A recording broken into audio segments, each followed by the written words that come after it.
কিছু কথা, খাওয়া দাওয়া, রান্নাবান্না আর বাচ্চাদের সাথে কাটানো মুহূর্ত দিয়ে সাজানো আমার আজকের ডেইলি ব্লগটি। আসসালামু আলাইকুম, সবাইকে ওয়েলকাম জানাচ্ছি আমার আজকের ভিডিওতে। দুদিনের তুলনায় আজকের সকালটা বেশ পরিষ্কার। আজ শুক্রবার, ভেবেছিলাম একটু ঘুমাবো। উষ্টিকা সকাল 7টায় ডেকে উঠালো। ওর ড্রয়িং ক্লাস 11টায়, ও সকাল 7টায় উঠে বসে আছে স্কুলে যাওয়ার জন্য। বোনের তোরজোর দেখে ছোট বোনও উঠে বসে আছে। ভেবেছিলাম ওকে রেখে যাবো, কিন্তু আর পারলাম না। এই যে বোনকে দিয়ে এসে সে নাস্তা করছে। তার নাস্তা হলো চিপস। আমি খাবার নিয়ে বসে আছি আর সে চিপস খেয়েই যাচ্ছে, আবার আমাকেও সাথে খাওয়ার জন্য। সে আবার নতুন কথা শিখেছে, চিপস। তো বাহিরে গেলেই, দোকান দেখলেই চিপস চিপস বলতে থাকে, তাই না চাইলেও বাধ্য হয়ে কিনে দিতে হয়। তো যাই হোক, ও তো চিপস খাচ্ছে। আমি এর মধ্যে সকালের নাস্তায় দু বোনের জন্য ডিম দিয়ে ভাত ভেজে নিয়েছি। উশিকাকে আমি স্কুলে যাওয়ার আগে খাইয়ে দিয়েছি, আর আমাদের জন্য এখানে জাউ ভাত করছি, সাথে একটু আলু সিদ্ধ দিয়েছি ভর্তার জন্য। উশিকা আবার জাউ ভাত একদমই পছন্দ করে না, এই জন্য দুই রকম নাস্তা করতে হয়েছে আমার। তো সকালের নাস্তা শেষ করে দুপুরের রান্নার আয়োজন করতে হবে, এটাই নিয়ম। তাই চলে আসলাম দুপুরের রান্না করতে। আজকে শুধু একটা তরকারি রান্না করব। আজ সকাল থেকেই কাজ করে যাচ্ছি, কিন্তু কাজ যেন শেষই হচ্ছে না। আমার খালা আবার কয়েকদিনের ছুটিতে গেছে, তাই একটা কাজ করলে আরেকটা কাজ যেন আমার দিকে তাকিয়ে থাকছে।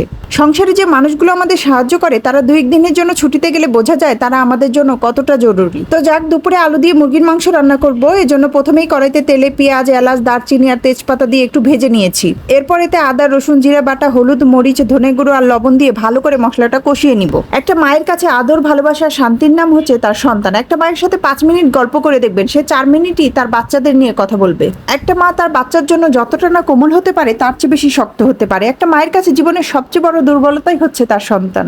আসলে ওরা খেলছে আর চিল্লাচিল্লি করছে, তাই বারবার গিয়ে দেখে আসছি। আবার ব্যথা পেল না তো মাঝখানে আবার কোনো শব্দ করছে না, তাতেও ভয় পেয়ে গেলাম। ব্যাপার কি, শব্দ করছে না কেন? তো যাক, এরই মধ্যে মশলাটা কষিয়ে এর মধ্যে ধুয়ে রাখা মুরগির মাংস আর কেটে রাখা আলু দিয়ে আরেকটু কষিয়ে নিব। তো এর মধ্যে উশিকা 10 টাকার চিপস দেখে 100 টাকা চিল্লাচিল্লি শুরু করে দিয়েছে। তো ও ময়লার ঝুড়িতে চিপসের প্যাকেট দেখে কান্নাকাটি শুরু করে দিয়েছে। তার কথা তাকে না দিয়ে বেবিকে কেন দিলাম? তো উশিকা আবার হিসেবে অনেক করা, ছোট বোন খেয়েছে, তোর ভাগেরটা কই? তো উশিকার মাথায় আবার কোনো কিছু ঢুকলে বের করা আবার অনেক কঠিন, যতক্ষণ পর্যন্ত না আমার মাথা গরম হয়। তো ছোট বোন এর মধ্যে উশিকার কয়েকটা চড়থাপ্পড়ও খেয়ে ফেলেছে, তাকে না দিয়ে চিপস খাওয়ার অপরাধে। তো যাই হোক, এরই মধ্যে আমি মাংসের ঝোলের পানিও দিয়ে দিয়েছি। আমার মাংস রান্নাও প্রায় শেষ। তো রান্না শেষ করে জাম্বুরা ভর্তা করতে বসলাম। আমরা তো ছোটবেলা থেকে এই ফলটাকে জাম্বুরা বলেই ডাকি, তবে অন্য জেলায় অনেকে অন্য নামেও ডাকে শুনেছি। তো অনেকদিন পরে বাজার থেকে জাম্বুরা এনেছে, জানি না ভেতরটা কেমন হবে। তো এই তো এটা আমি কেটে নিচ্ছি। তো ছোটবেলায় দাদু জাম্বুরা কেটে জাম্বুরা খোলসটা দিয়ে এরকম টুপি বানিয়ে দিত, আর আমি ওটা পরে পরে ঘুরতাম। তো জাম্বুরা কাটতে গিয়ে হঠাৎ সে পুরনো স্মৃতিটা মনে পড়ে গেল। যাক, জাম্বুরার ভেতরটা দেখে ভালোই লাগছে, বেশ লাল আর টসটসে। এখন ঝটপট সবটুকু জাম্বুরা ছাড়িয়ে নেওয়ার পালা। যদিও আজ অর্ধেকটাই ভর্তা করবো, কারণ পুরোটা লাগবে না, বাকিটুকু কাল খাওয়া যাবে।